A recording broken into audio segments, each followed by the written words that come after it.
नमस्कार. सखी सोबती या माझ्या यूट्यूब चॅनलमध्ये तुमचं मनापासून स्वागत. हिंदू धर्मात शारदीय नवरात्रीला खूप महत्त्वाचे स्थान आहे. यावर्षी शारदीय नवरात्री ही 3 ऑक्टोबरला साजरी होणार आहे. नवरात्रीत 9 दिवस देवीच्या 9 रूपांची पूजा केली जाते. आपण जर या 9 दिवसामध्ये देवीची मनोभावे पूजा केल्यास सर्व संकटे आणि समस्या दूर होतात. या नवरात्रीमध्ये तुम्हीही 9 दिवस अखंड दिवा लावत असाल तर कोणते नियम पाळायचे हे आजच्या या व्हिडिओमध्ये आपण पाहणार आहोत.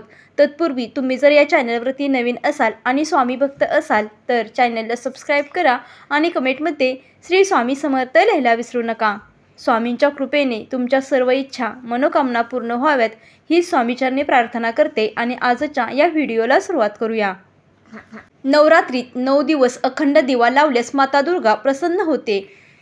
9 दिवस दिवा न विझवता अखंड सुरू ठेवणे याला अखंड ज्योत म्हणतात. त्याचबरोबर ही ज्योत विझवणे अशुभ मानले जाते. अखंड दिवा म्हणजे ती एकदा जळाली की ती पुन्हा वाटता येत नाही.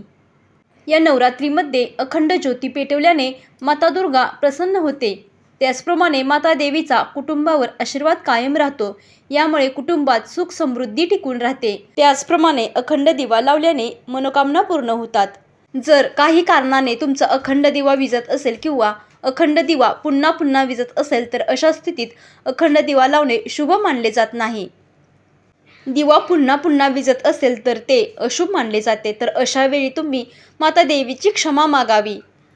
त्याचप्रमाणे तुमचा दिवा काही कारणाने विझत असेल तर त्यावेळी तुम्ही त्यात पुन्हा वात टाकू नका. अखंड दिवा लावताना वात मोठी ठेवावी.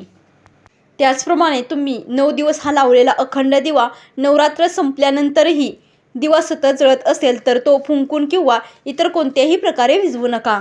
त्यापेक्षा हा दिवा आपोआप विझू द्यावा. अखंड दिव्यात वात ही अत्यंत महत्त्वाची मानली जाते.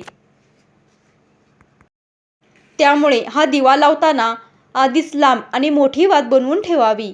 ज्या ठिकाणी अखंड दिवा प्रज्वलित केला जातो तेथे नकारात्मकता राहत नाही. त्याचप्रमाणे आपल्या कुटुंबातील सदस्यांच्या जीवनात सुख समृद्धी कायम राहते. अखंड दिवा लावल्याने जीवनात प्रकाश आणि आनंद मिळतो.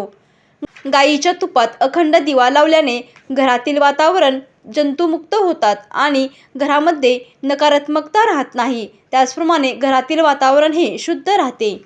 तसेच मोहरीच्या तेलाचा अखंड दिवा जर तुम्ही लावला तर घरामध्ये सुख समृद्धी येते.